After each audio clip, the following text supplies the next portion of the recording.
Welcome back to another episode of Cseking In. I am Nikki Check, your host, and in studio with me this afternoon, I have Renée Warren. Hello. Thank you very much for joining. Thanks, Nikki. So, as I said before we went live, I often have the privilege of knowing the guests that I'm interviewing quite intimately. I'm quite familiar with them, usually a decade or longer.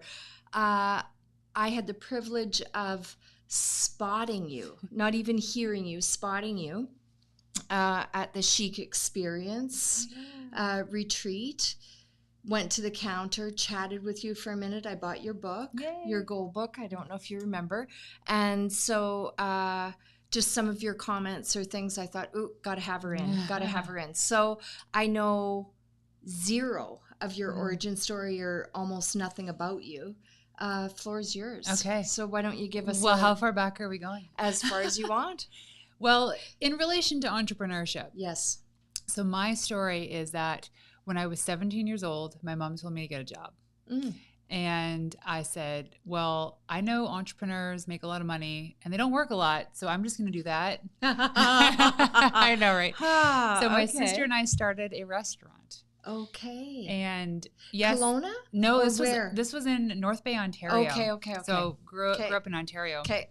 And we ran it for 3 or 4 summers. It was a seasonal thing. And this was pre-debit and Visa. So everything was cash. This was like late 90s. We would go home with rolls of cash and we would put it in a till under our bed. Like we're talking a 17-year-old with $15,000 cash. Okay. We thought this was normal. No. And I said, I can just do this for the rest of my life. Well, I still went to university and then graduated, traveled to Australia, and then came back and did post-grad certificate at one of the colleges in Toronto. And then I got into this thing called social media. So this is what year? This is 2008, 9, 10? Yeah. So 2000, and I lived in Toronto, 2008-ish, 2009. Okay. One of the first 1 or 2 million users on Twitter. Okay. Which is actually how I met my husband. Okay. Yeah. Twitter converts. Oh no, X. It's not the best dating app. But there was this little community of Twitter users in Toronto. That's where I was living. And we created Twestival and all these tweet ups, and we created this community. Yeah. And then there's this thing with social. Yep. Okay.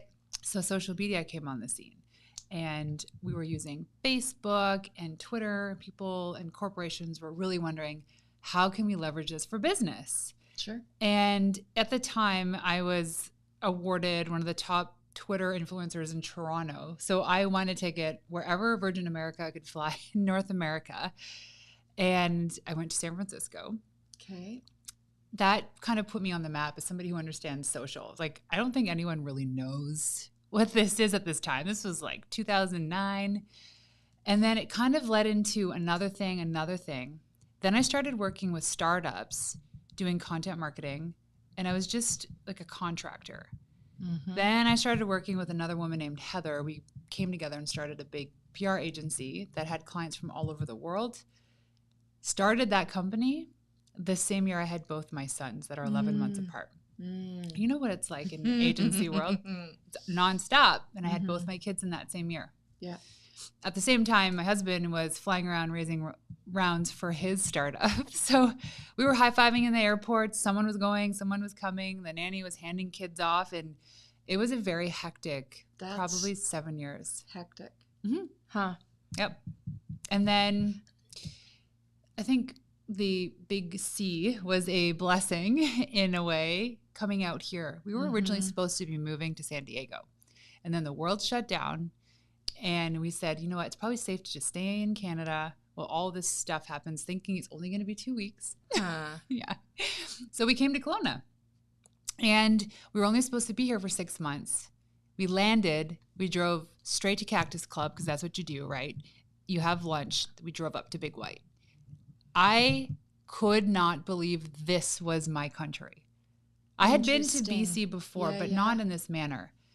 And it wasn't 10 days in to being here. We were only supposed to be here for 6 months. I turned to Dan and I said, do you want to move here? He's like, I do. And made the decision, and now it's 3.5 years later.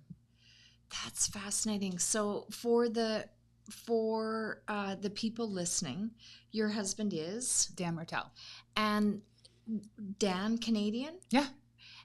Grew up in New Brunswick. Okay. And you guys found each other on Twitter. At the time, Twitter. Because he was living in San Francisco, and I was living in Toronto. Okay. And the community of entrepreneurs on Twitter was small. Yeah. And Canadians, that was even smaller. Yeah. So how I'm missing the connection, the dots to Kelowna. Family here? We have friends out here. Friends. Yeah. And mostly my husband's really into the extreme sports. Kelowna provides all of it, right? I don't think there's anything that it's missing that we're interested in as a family. Okay. And we love the people that were already moving here. We had visited before, stayed with friends.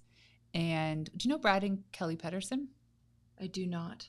He's one of the co-founders in Pila. I do. Okay. I do know him. So we stayed with them. He was a speaker at our Level Up. Yes. Okay. Okay. And yeah, we were here in the summer years ago and just fell in love.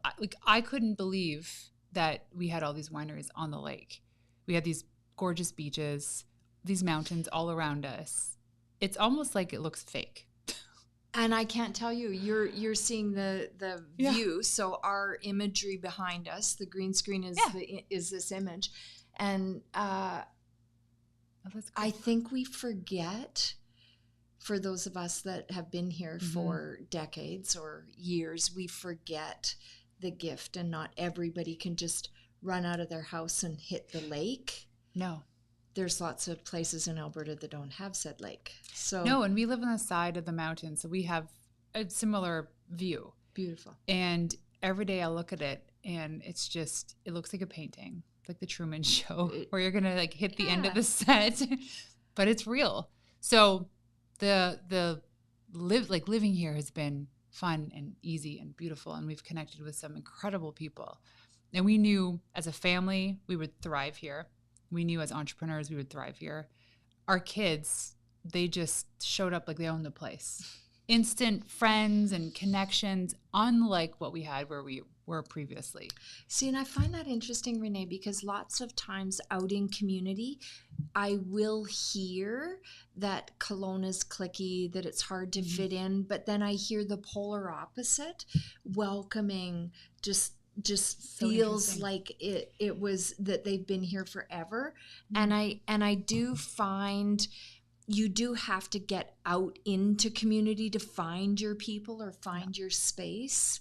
And I think it's great that you were called here, and that you are both here. So you're Toronto, you're San Fran, you guys are big city, and you've come to little Kelowna. Well, that's we lived in Moncton, New Brunswick for 9 years. Okay. So this is this is bigger sister. I'm not a big city girl anyway. The option was Vancouver, no. And we dabbled with the idea of Toronto. Cool. It's just, this is great. It is. Because you can have a big city vibe. You can drive 2 seconds and be in the country. Yeah. Or on a ski hill. Yeah. And like going back to the clickiness, I don't see that at all. And I think that we had the luxury of being introduced to the right people when we first got here. Like Jacqueline from Okanagan Lifestyle. You can't help but feel loved and nourished when you're around her. Anita Parker. Right? These are women that by default are inclusive. They make intros. They ask you to speak on their stages. Nurturing. So if you find the right people, and I feel like female entrepreneurs are pretty good at that. Well, and that's so again, there's another topic or another conversation. You look at the I think the per capita, the amount of women organizations within here, and women leading women and supporting women, I think there's more. There's significantly more. So I like that. So then I want to know, where are you sitting? What's your aha moment? When did We Wild Women come to be? And what was your inspiration? So the inspiration for this business was taking my experience running a previous PR agency, but focusing more on female entrepreneurs. So my last agency was all funded tech companies. So as you can imagine, it was a bunch of all men. And the average age was probably like 28 years old. Okay. So no kids, no family, just all tech, all business. And I'm not shaming them. That's a different vibe. Yep. And I wanted to slow down the pace a little bit. It's funny enough is that you still attract, even though you have a very niche, you still attract people. It's called the halo effect. So I'm working with a lot of men now, but I was sitting, there's two things behind this particular brand is I was sitting at a pub in London, England, and it's where I sketched out the idea of what We Wild Women would be. And the name is really about we as a collective, wild being free and bold, and women is who I want to work with. And it was only December of almost 2 years ago. I was at a Tony Robbins event in Florida, Day with Destiny. Amazing. Second time doing this, and I just went all in with this, let Tony kind of take the lead. And I had this divine download that I wanted to get back into PR. Because at the time I was doing business coaching. I was kind of in between what the next thing would be. And I said, you know what? I'm going to go back in. I'm going to start doing PR again. This is what I love to do. Sure enough, at the end of the day, because Tony's events are like 16 hours, it was like 2 o'clock in the morning. We go back to our Airbnb and I check my email just to check it. And there were 2 emails in there from people who wanted to hire me to do PR. So I love the universe. I'm like, all right. Not only that, when you talk about getting signs from source, God, universe, whatever you believe in, when we got back on Thursday night, a little bit jet lagged, woke up the next day and went and did a CrossFit competition and came third. Yeah. So it was like, there were so many signs that these are the things that I had to do. And now it's been almost 2 years back in the space. Only 2 years? Yeah. Only 2 years. With this business. Wild Women. Okay. Yeah, doing PR. So can you talk to me through the lens of women or men that are listening or will listen to this live stream? I think, and I say this so often, there's so many people that stand on the sidelines of entrepreneurship, and not everyone will take the leap. So it is long hours, not always, but for those that follow their passion. And again, I mean, people say, what do you mean you work 14 hours a day, 7 days a week? And I'm like, but I love it. So there is a difference between passion, work, and labor work. Hustle, or work grind. work. Yeah. So entrepreneurship has it can be rewarding because you can schedule life and children and soccer tournaments, and you can fire clients that you don't like. Yeah. Or hire ones you love. Yeah.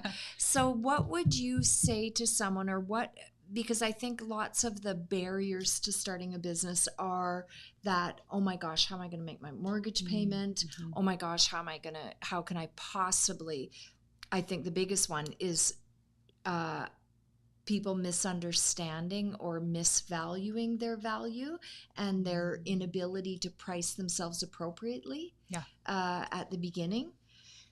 So what would you say to someone to start? Did you borrow? Did you talk to your husband? Did you talk to family? Did you get people to invest? Did you have it self-fund itself? Get a client, get a client, go? Depends on the business. Yeah. So we'll just use service-based business as an example because there shouldn't be much overhead. It is really as simple as going out, get the clients, get paid. And if you are on the hook of contributing to the financial means of your family and you have a job motivated. That's paying you, there is a time that you probably have to do both until you figure the second part out. It's not going to come. Now, there are businesses where you have to put in a lot of cash because they have a lot of overhead. Buying a winery. I don't know anything about that. But I imagine it's expensive. Exactly. Yep, but millions. I do know this, that if you have a full understanding of your why behind this business and the purpose of what it is you're doing, things fall into place. It takes 10 times longer than you think, probably costs 10 times more than you think too. But if you understand that it's going to be hard and it's going to be a grind for longer than you can anticipate, you're good. So for me, even now, it's like I've gone through the ringer of having to chase bills, people not paying or people not showing up for work. I've experienced it now. So I know what to expect. I know what to do.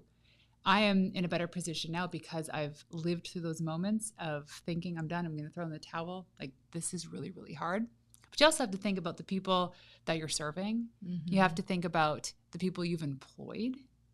Like, that to me is a daily reminder of all the people that I have the luxury of paying because of the work that I do. So even when I'm like, I'm done, I'm good, I don't need to work anymore. No. There are people's livelihoods that rely on that paycheck.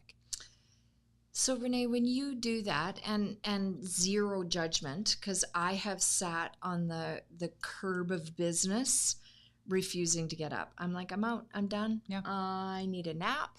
I don't want to talk to another person. 10-hour or 10-day or 10-year nap. Yeah. So have you surrounded yourself with people that will come and sit on the curb with you, pat your back, and then be like, come on, Renée, let's get up? Or does that come from within? Well, I think over time you learn to be the person that has to be your biggest cheerleader. But at first you have to surround yourself with people that have done it before. And this is community. It could be mentors that don't even know you exist, right? You watch these people online. I have the luxury of living with somebody who just knows what to do and kind of how to say it. But I can bounce ideas off of him. And when times get tough, I say, hey, this is the thing that's happening. What advice do you have for me? And it's really great advice. But I also have on my phone probably a Rolodex of 10 women that I can reach out to for certain issues in business, in life. And I'm like, hey, this thing's happening. Can we chat? Or what do you think I can do here? Without that, your cheerleaders, it's near impossible. And every single person I know, male or female, that has been successful in business have had those people, that community, which exists in Kelowna. You just have to go out to like a wine women well-being event and you will find them. How do you respond when someone asks you, and I'm assuming you've been asked numerous times about work-life balance. What's your position or opinion or thought, unfiltered? Oh, that the first couple years, if you've never done it before, are really tough. And if you have these big plans of having balanced life, whatever that is to you, know that you can easily cannibalize your time by putting the things in there that just shouldn't be there to begin with. So the first thing you do really is you put your big rocks in. For me, it's time with my kids. Like I even told you before we recorded, I said, I got to go pick up my son after school. So I have a heart stop. You're like, sure.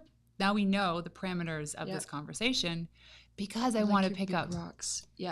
I want to pick up my son. We have a house manager who does it every day, but I was like, hey, I actually want to pick him up today. I'm kind of on the way home around that time anyway.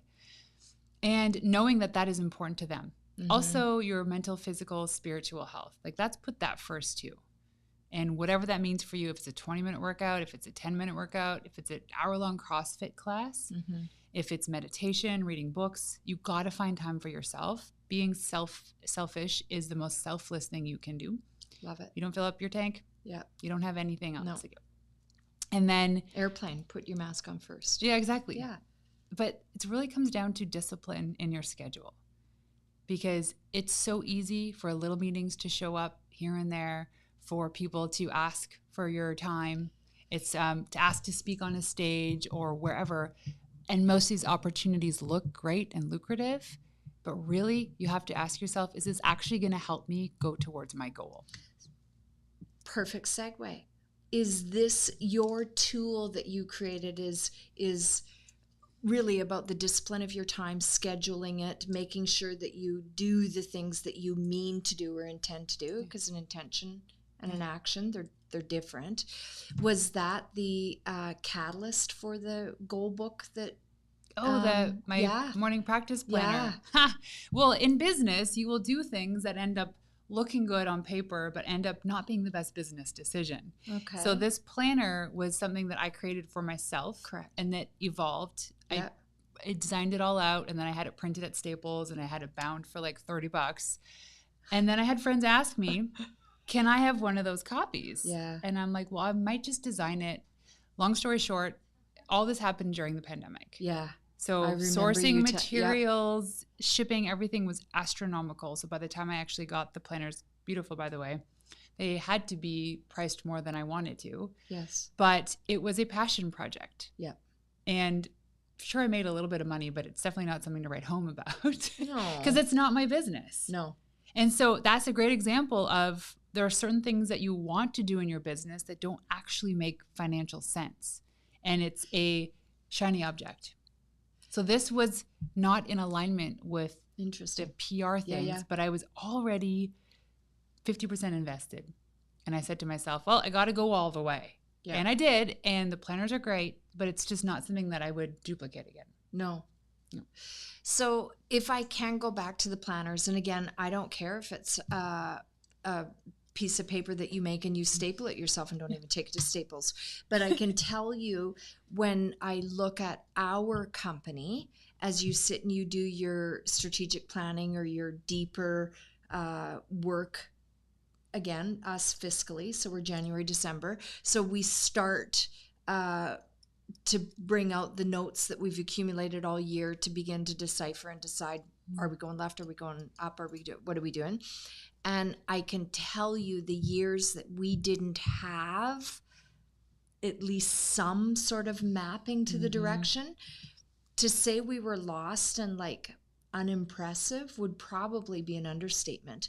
You can pick it in, of course, I'm going to go to financial because that's the number you can go, oh yeah, you set goals. You set goals. Right. So I think it's very important, and it's one of the pieces that I talk about when I'm talking to businesses through the context of or mentoring anybody. Saving money is different for everybody. Mm-hmm. But if you have 23 cents in your savings account and you round it up to 25 cents, those little hinges, right? Small hinges, big doors. So the little things that you do, they seem little in the moment, but they have enormous consequences, positive or negative, on the other side. That's it. So I think as part of the work that you do with entrepreneurs, is there a good part of that sitting in that goal setting? 100%. Yeah. There's actually, I think it's Co-Schedule that had a study where they proved that marketers that set a goal are something like 387% more likely to achieve it than people that don't. Even if it's like, I want to make an extra $10,000 this year, and there's no data around it. It's just that was the goal. They're more likely to achieve it than people that don't set anything. But in the work that I do, because I help women with their positioning and messaging to be able to pitch the media, to pitch to be on podcasts, we also look under the hood at their offers and what they're selling. A lot of times people have way too many things going on, and they don't simplify what it is they're selling. They could have like 5 tiers of something because they want to be able to reach everybody and everybody can afford them. And that's the sure way to fail. Because you're arbitrarily saying no to Jim and Jane and Sue because they can't afford you, but you want to serve them. Somebody is going to serve them. It just probably isn't you. So when we look at the positioning, the products and services that they're selling, we have to make sure that it makes sense to also who we're pitching. Because you're not going to sell, my joke is, you're not going to sell your new breast pump device to the guy who refurbishes Ford trucks.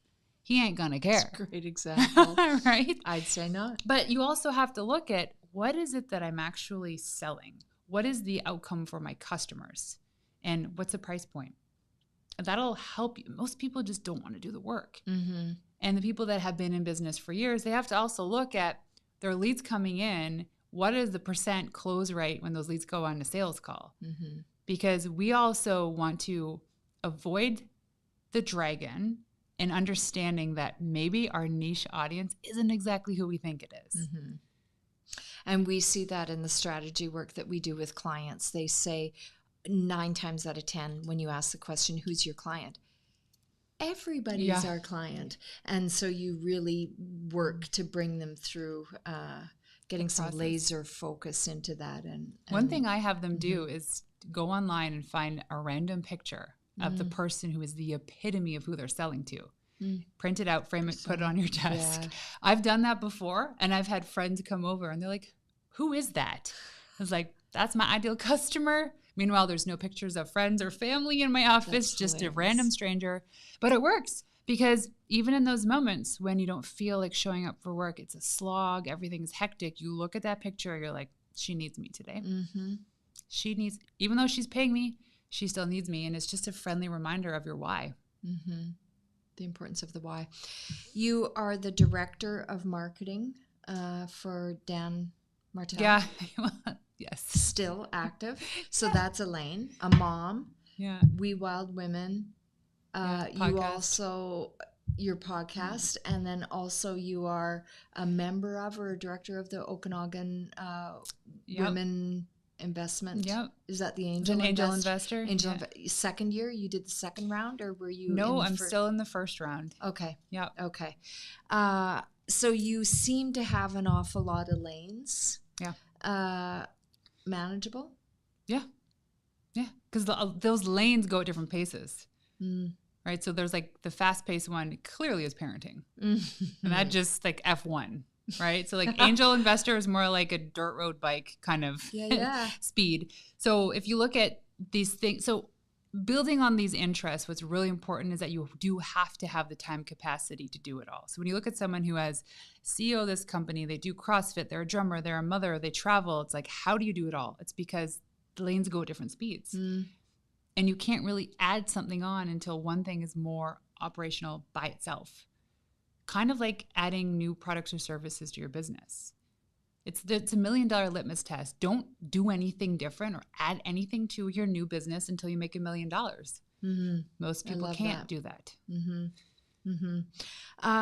Renée, it has been so enjoyable to hear and get to know you. I really appreciate you spending time with me.